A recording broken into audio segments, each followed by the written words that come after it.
Selamat siang Bu Prima dan teman-teman yang menonton. Hari ini kami akan mempresentasikan mengenai pusat pertanggungjawaban, pusat biaya, dan pusat pendapatan.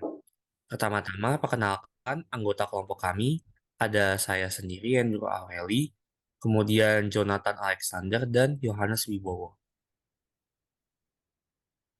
Next.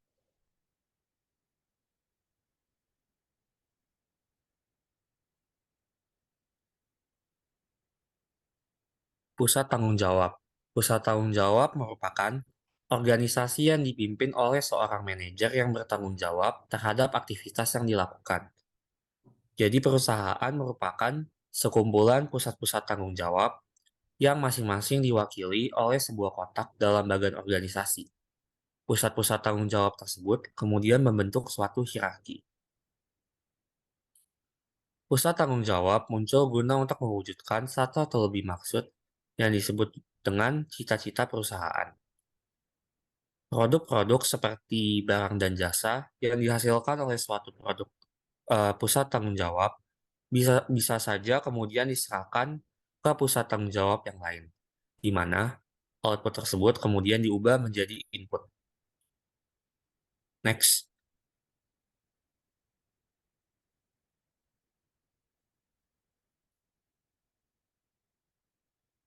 hubungan antara input dan output.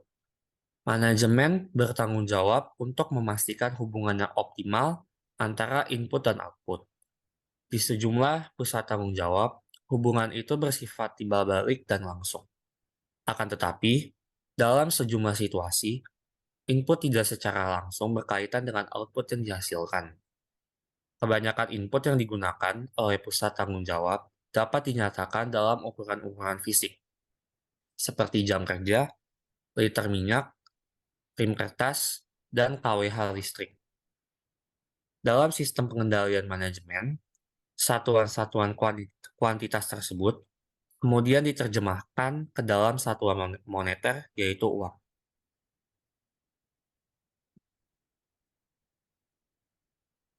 Mengukur input dan output.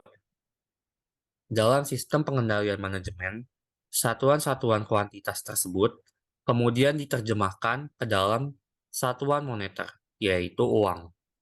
Uang merupakan penyebut umum yang memungkinkan nilai dan berbagai sumber daya yang beragam untuk digabungkan dan dikombinasikan.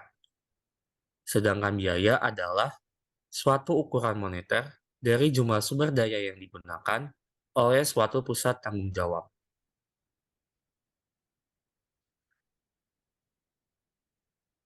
Next. Efisiensi dan efektivitas. Konsep input, output, dan biaya bisa digunakan untuk menjelaskan makna dari efisiensi dan efektivitas. Untuk efisiensi itu bisa diukur dengan cara membandingkan biaya aktual dengan standar, di mana biaya-biaya tersebut harus dinyatakan dalam output yang diukur. Sedangkan efektivitas bisa ditentukan dari hubungan antara output yang dihasilkan oleh suatu pusat tanggung jawab dengan tujuannya. Semakin besar output yang dikontribusikan terhadap tujuan, maka semakin efektif juga unit tersebut.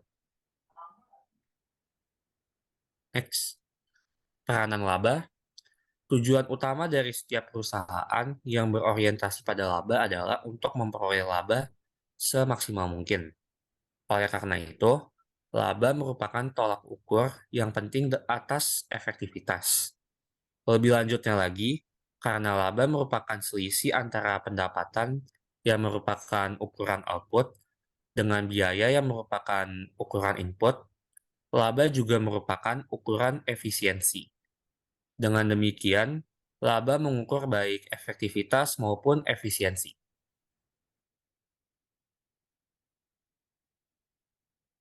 Selanjutnya ada jenis-jenis pusat tanggung jawab. Ada 4. Yang pertama ada pusat pendapatan.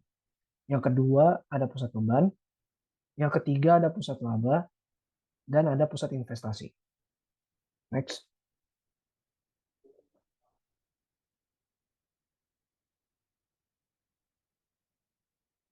Pusat pendapatan. Pusat pendapatan merupakan unit pemasaran atau penjualan yang tak memiliki wewenang untuk menetapkan harga jual dan tidak bertanggung jawab atas harga pokok penjualan dari barang-barang yang mereka pasarkan. Penjualan atau pesanan aktual diukur dari anggaran dan kuota, dan manajer dianggap bertanggung jawab atas beban yang terjadi secara langsung di dalam unitnya. Akan tetapi, ukuran utamanya tetap adalah pendapatan. Next. Pusat beban. Pusat beban adalah pusat tanggung jawab yang inputnya diukur secara moneter, namun outputnya tidak. Ada tepatnya dua jenis umum dari pusat beban. Yang pertama, pusat beban teknik, dan yang kedua, pusat beban kebijakan. Next.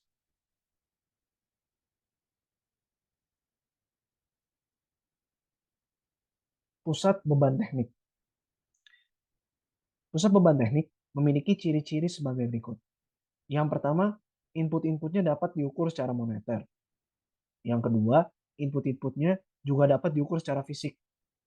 Lalu jumlah dolar optimum dan input yang dibutuhkan untuk memproduksi satu unit output dapat ditentukan. Pusat beban teknik ditemukan dalam operasi manufaktur, seperti pergudangan, distribusi, pengiriman dengan truk, dan unit-unit serupa dalam organisasi pemasaran yang bisa digolongkan ke dalam pusat beban teknik. Next.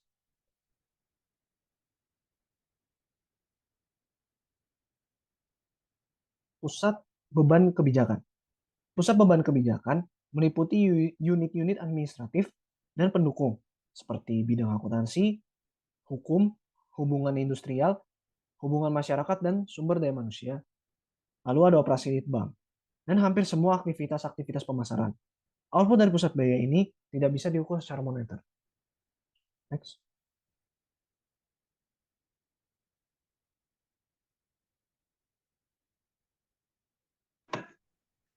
Selanjutnya ada ciri-ciri pengendalian umum. Yang pertama itu ada penyusunan anggaran. Manajemen membuat keputusan anggaran untuk pusat beban kebijakan yang terpisah dari pusat beban teknik. Lalu selanjutnya manajemen menentukan apakah anggaran operasi yang diajukan bisa mencerminkan biaya per unit dari pelaksanaan tugas secara efisien. Lalu yang kedua, variasi biaya.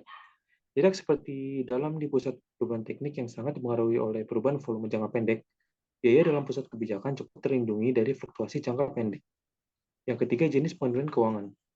Dalam pengendalian keuangan ini, pusat beban kebijakan sangat berbeda dengan pusat beban teknik.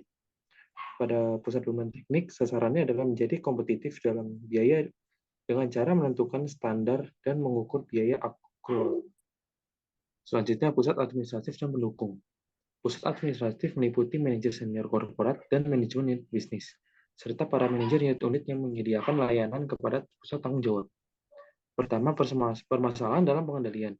Pengendalian atas beban administrasi cukup sulit dikarenakan masalah-masalah yang ada dalam pengukuran output dan banyaknya ketidaksesuaian antara cita-cita para staf, departemen, dan cita-cita perusahaan yang keseluruhan. Lalu yang kedua, penyusunan anggaran. Anggaran yang diajukan untuk pusat administratif maupun pusat pendukung biasanya terdiri dari suatu daftar pos-pos beban dengan usulan anggaran dibandingkan dengan seluruh beban aktual pada tahun berjalan.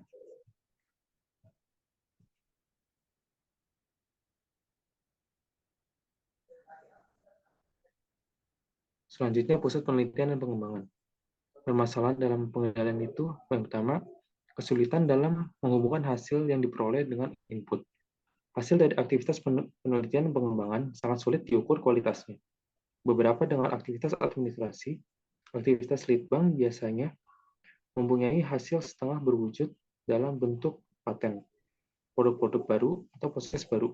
Tetapi kaitan antara output dengan input sebagai sukar untuk dinilai per tahun, karena produk akhirnya dari litbang biasanya melibatkan usaha selama bertahun-tahun.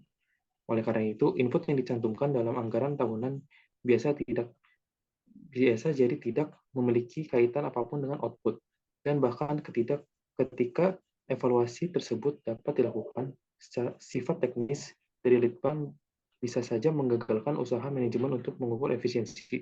Lalu yang kedua itu, tidak adanya keselarasan cita-cita. Masalah keselarasan cita-cita di pusat litbang memiliki kemiripan masalah sama yang terjadi di pusat administratif.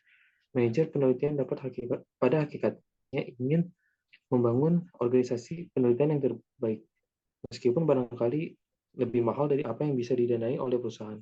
Masalah selanjutnya adalah bahwa orang-orang yang bekerja di bidang Litbang ini sering tidak mempunyai pengetahuan yang memadai mengenai bisnis yang menentukan arah kebijakan dalam sektor penelitian secara optimal. Lalu, rangkaian kesatuan penelitian dan pengembangan. Penelitian ini pada dasarnya memiliki dua ciri. Yang pertama itu tidak terencana, di mana pihak manajemen hanya membuat keputusan secara umum mengenai bagian yang harus dieksplorasi. Yang kedua, seringkali ada tenggang waktu yang lama antara dimulainya penelitian dengan pengenalan produk yang baru yang berhasil.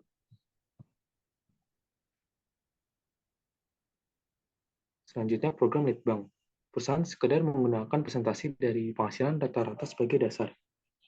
Presentasi tertentu yang digunakan sebagian ditentukan oleh perbandingan dengan pengeluaran Litbang perusahaan saingan dan sebagian lagi oleh riwayat pengeluaran Litbang perusahaan itu sendiri.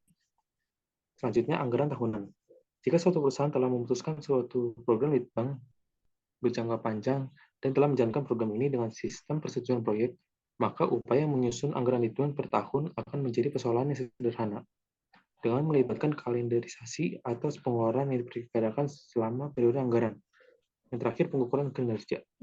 Secara reguler, biasanya per bulan atau per kuartal, hampir semua perusahaan membandingkan pengeluaran aktual dengan pengeluaran yang dianggarkan dari semua pusat tanggung jawab dan seluruh proyek yang dijalankan.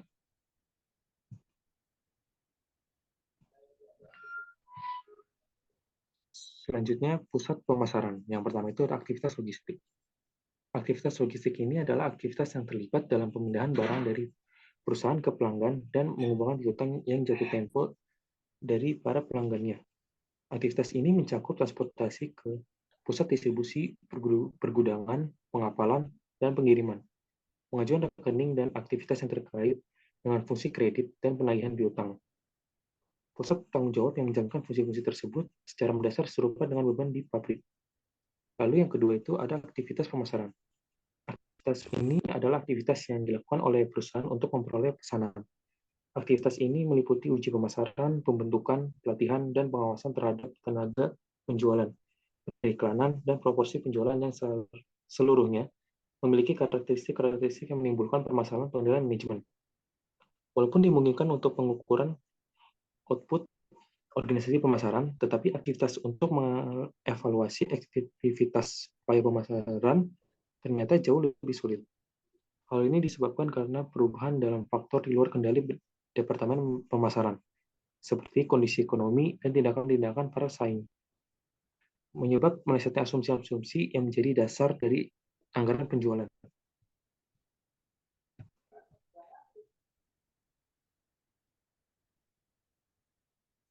Sekian presentasi dari kelompok kami mengenai pusat pertanggungjawaban, pusat beban, dan pusat pendapatan.